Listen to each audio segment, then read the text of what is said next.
are the top 15 most commonly asked questions when you're selling your home. Why should you know about this? Number one, if you're flipping homes, you need to know about this. Number two, if you're wholesaling homes, you need to know about this.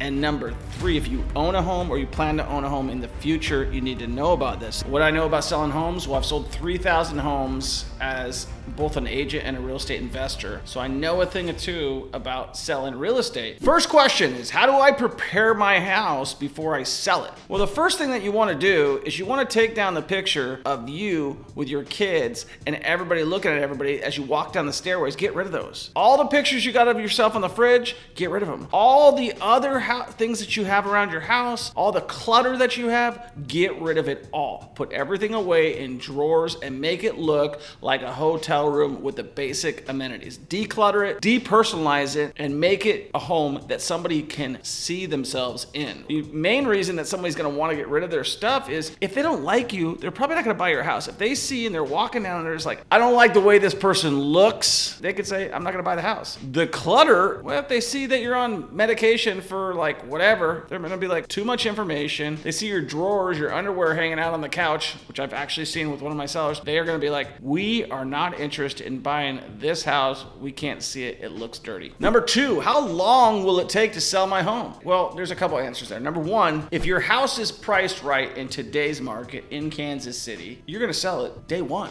In fact, if it's priced right in most markets, it's going to sell in the first week or two. And what is pricing your house right? It means pricing it at or below market. So let's say there's 5 homes that are all competitive to mine that just sold. Mine's the exact same, and all those houses sold for $200,000. And now there's a bunch more houses on the market, and they're all for $210,000, they're all for $215,000. I come in at $195,000, $190,000 at or below market, and I'm the best looking or similar looking house, and I'm in the same condition, then I'm gonna sell my house the first week or the first day or the first couple weeks of my house being on the market, as long as all things are equal. So average, what we always plan when we're flipping a house is plan on the sales process taking anywhere from 30 to 90 days once we get it under contract, right? So 30 days being we get an offer on the property first week, we get it under contract. After a couple weeks, we have all the contingencies lifted up and that property is sold. So if you are realistic with your price, and if you are not one of those home sellers that are like, I need to get X, you will sell your house in the first week. So make sure that you have it priced appropriately and you'll sell it within the first week or first couple weeks if it's priced right. Question number 3, what should the list price of my home be?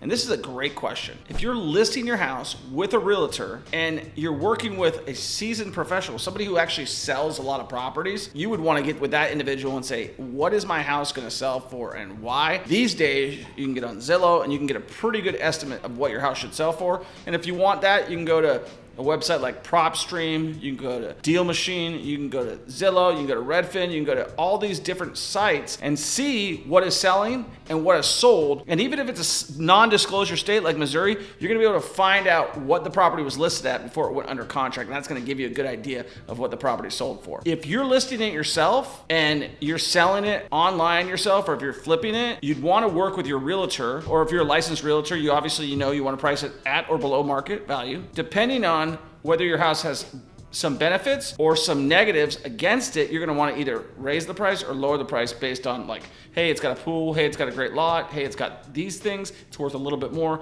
hey, it doesn't have this, it doesn't have a garage, it doesn't have a nice lot, it's on a busy street. Knowing that some things, even if it's in the same location, but it's on a busy street, that's gonna affect your value. So bottom line is get a professional opinion from a realtor, or get a professional opinion if you're good and experienced enough, and price your house at or below market value, and then add or subtract based on the condition and other things, benefits or negatives that your property has. Oh, this is a great question. Why is the assessed value different than the market value? Well, number one, the county doesn't assess every day or every week or every year or every month.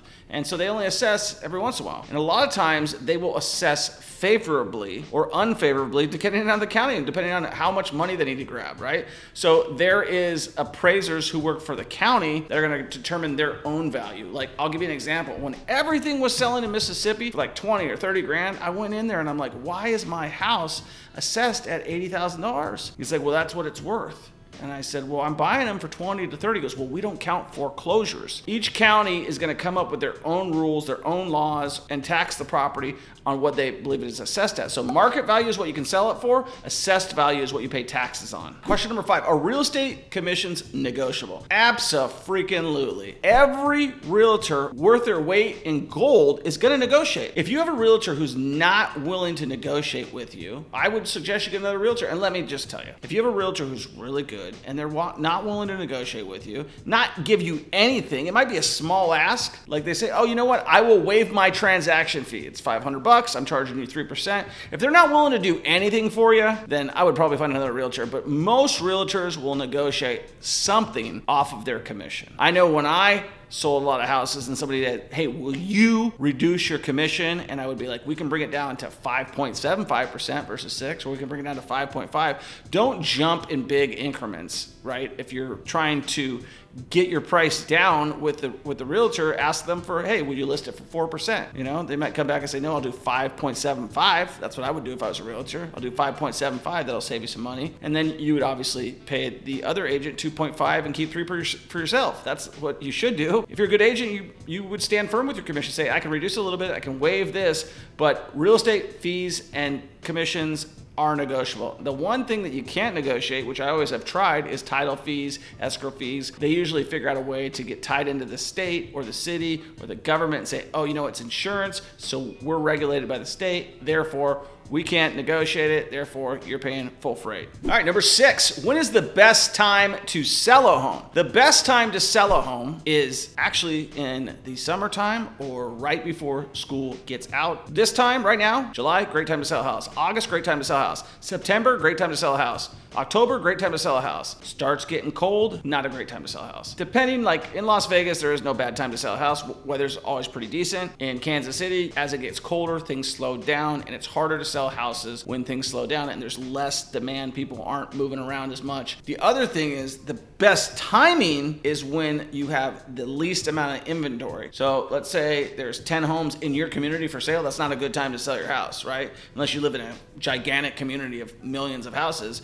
But if there's no homes on your market for sale and you're the only home on your market for sale, there's going to be high demand in your area. Or maybe you don't live in a great area and there's no demand and you're the only home because you're the only person left. But generally speaking, the timing of selling your house is when there's less inventory available. Supply and demand. Question number 7, should I buy a new home before selling my old one? And that answer is very simple. No, especially if you don't have the money. If you have the money, you probably wouldn't be asking the question. If you have tons of money and it doesn't matter, then do whatever the hell you want. But if you don't have the money, what you should do if you want to buy another house is get a contingency loan or buy a house on contingency. I'm buying it contingent that once my house sells, that I can go buy this one. And a lot of times you should do that right away after you get a contract. Like, okay, we got a contract on our house, let's go find one. So you should buy your house right when your house goes under contract and then lock something up and get your house under contract. That does 2 things. Number 1, it lets the buyers know that you're a strong buyer on their house. Like if you have something and you're shopping for a house right now and your property isn't on the market and you say it's contingent,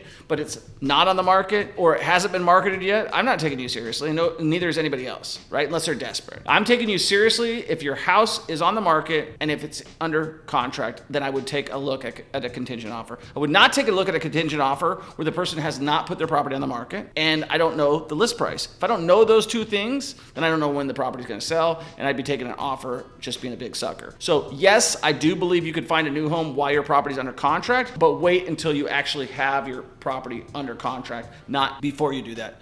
The other thing is that will allow you to get a bridge loan. A bridge loan would be a loan on the one property based on the equity of the other property and based on the fact that it's going to sell. So you can get a bridge loan and you can get taken seriously as a buyer on your other properties. Number 8, how does an agent get paid when I sell my house?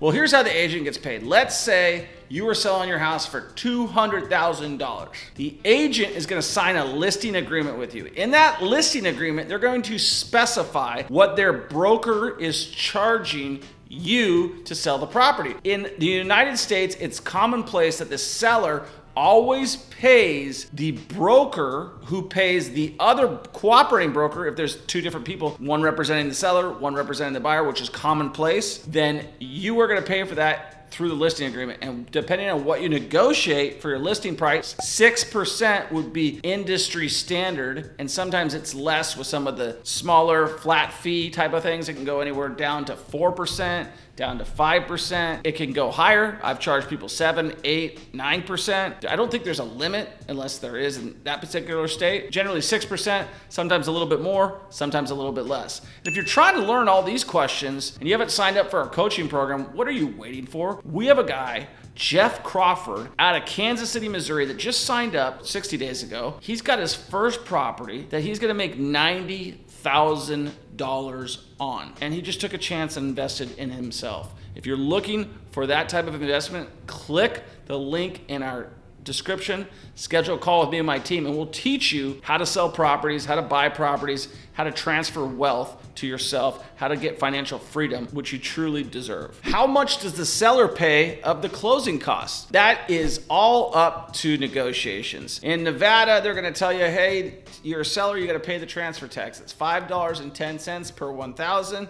So if you sell a house for $100,000, it's $5.10 times 100, and you see what that is. So if it's something like that, you may be responsible for that. But if it's a hot market, it's a seller's market, means the seller could demand whatever he wants. He could say, you're paying all the closing costs. I'm not paying any of my closing costs. You're paying it. So it's all up for negotiation. In a buyer's market, sometimes I'm gonna pay the buyer's closing fees, right? Sometimes as a seller, if I wanna sell my property, like in Las Vegas, the last property I flipped there that I lost like 20 grand on, the reason I lost the money is I had to pay $25,000 on a $300,000 house to buy down the rate for the buyer because they couldn't afford the new interest rates. You're sometimes, as a seller, going to actually have to pay the buyer's closing costs too, and that could be anywhere from 1% in closing costs to up to 10% in closing costs that you're going to pay, and that's not including real estate commissions. Let me know if you agree or not. I'd like to hear it. And if you haven't subscribed, what are you waiting for? Make sure you hit the subscribe button, make sure you hit our notification button, and make sure if you haven't asked a question and you're in real estate or you're trying to get into real estate, ask a question in the comment. You see, we get back to everybody. How much of the sales price do I get after closing, right? How much do I get of the sales price? It's a $100,000 house. I sell the property. How much am I getting? Well, if you don't own a loan or if you don't own anything, you have to pay off all your debts first. So let's assume that you own it free and clear outright. There are no debts on it. You're gonna get about 90,000 of 100,000. 6% for realtor fees, 4% in closing costs. You're gonna get about 10% off the top. Could be a little bit less, probably not gonna be a little bit more. So I would say that a 10% is a safe number to calculate what you're getting. When you're going and you're hiring a professional, they're gonna do what's called a net sheet. A net sheet is gonna tell you exactly how much you're gonna get. But if you wanna do that on your own, all you gotta do is say, hey, what's it cost me, title company, the closing agent in my town? Can you guys work me up a net sheet? They're gonna say, well, what's your real estate fees? And say, all right, assume it's 5%, okay? Now, here you go to the realtor. Here's my net sheet. This is what we're paying our realtor, and this is what we plan on closing costs being, and they're gonna explain everything to you, and that's what you're gonna make. So just figure you're gonna have to pay some fees. If you're paying full freight on the commission, if you're paying some closing costs, it's gonna be about 10%. But again, ask for a net sheet from the title company, ask for a net sheet if you're using a lender, ask for a net sheet from your agent. They should provide all of that to you, so ask them for a net sheet. That's how much you're gonna net. Number 11, how can I save money when selling my home? That's a great question. The first way that you can save money is making your house look good. Go through that house, make it look good, do all the honey-do lists that you've been waiting for in the last 10, 15 years, get all that done, clean it up, make it presentable, de-smell it. If it smells like cigarettes, paint the freaking house and stop smoking inside it. Spray Ozium all over that house. Probably still not gonna get it out. The hardest house to sell is somebody that's smoked in their house. I can tell you, I remember walking through a listing appointment and I left the house, I got it priced right, I got into my car and I smelt myself and I said, I priced that house too high. I'm not gonna be able to get that price. And once you got a seller who's committed to that price, they're probably not gonna reduce their price because they just trusted you to list it. I didn't know I was gonna get in the car and smell like a freaking bar. Everybody who walks in the house is gonna say the same thing. They're gonna get in their car, they're gonna smell themselves, and it's like, I gotta paint this house, I gotta do this, I gotta do that, I gotta do the other thing. It's gonna cost me a lot of money. So the best way to make sure you net the most money is making sure that your house smells good, looks good, decluttered, and you are priced right, because what happens if you're not priced right is you chase the market down. Should I pay my buyer closing costs? And I just addressed that it's negotiable. If you don't have to, don't do it. You have to, you have to. If you got the first offer, if you're one day on the market, you got 10 offers and the first person's asking for closing costs and nobody else is, take the offer that's not asking for anything, or negotiate. Ask everybody for their highest and best. Ask everybody to submit a multiple counter. We can go into more detail there. If you don't know what a multiple counter is, multiple counter allows you to counter multiple people and create one more signature before you go into contract. Do I need a home inspection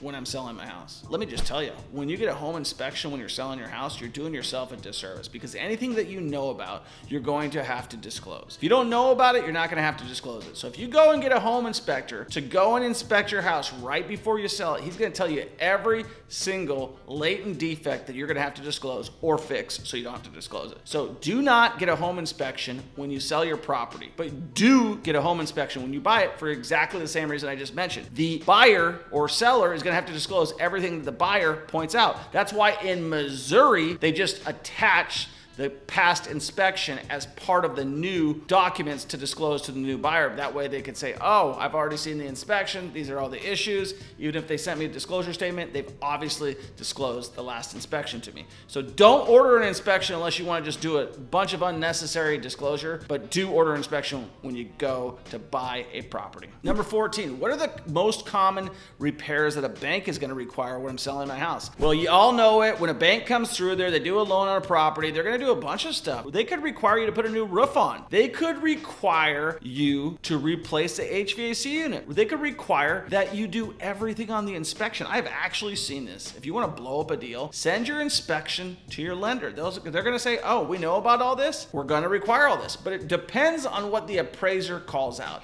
The appraiser is the one that calls out the issues that need to be fixed. And the appraiser can come in and say, hey, guess what? I need this to be fixed, this to be fixed, and this to be fixed. And guess what? If they don't get you there, the insurance company's going to come out and say, hey, we don't like your roof either. Fix that roof. Right? So these guys got you by the short hairs, but the quick answer is if the house is in good condition, if the appraiser doesn't notice a lot of things, they're not going to require you to fix nothing besides what you negotiate in your negotiations with whoever the buyer is. That's what you're going to be expected to fix, is what you negotiate. And I would always suggest a credit versus fixing anything in real estate, because if you give somebody a credit, it doesn't actually cost you money, it costs you future money. So, hey, I've got all these rinky-dink repairs that I want done. Will you fix them for me? Well, yeah, if I fix them for you, you better close. Okay, well, I'll close, you fix them for me. So I fix them, and then guess what? Their loan gets denied, they get their money back, and I fixed a bunch of stuff that didn't matter. Now, if I just say, yeah, you know what? I won't fix them, but rather than fix them, why don't I give you $2,000 in cash, which is more than what the repair costs, and you fix them? And they're gonna say, well, I'll take that deal. And guess what? If they don't close, you're out no money, no time, no effort, no energy, just a negotiation strategy. So don't fix anything. If you can avoid it, use a credit instead. And number 15, and probably the stupidest question, is how do I help get a real estate agent to sell my home? Well, if you haven't figured that out, I don't even know why you're on YouTube right now. Just go to Zillow, go to the highest ranking agents in your local market area, Redfin, Zillow,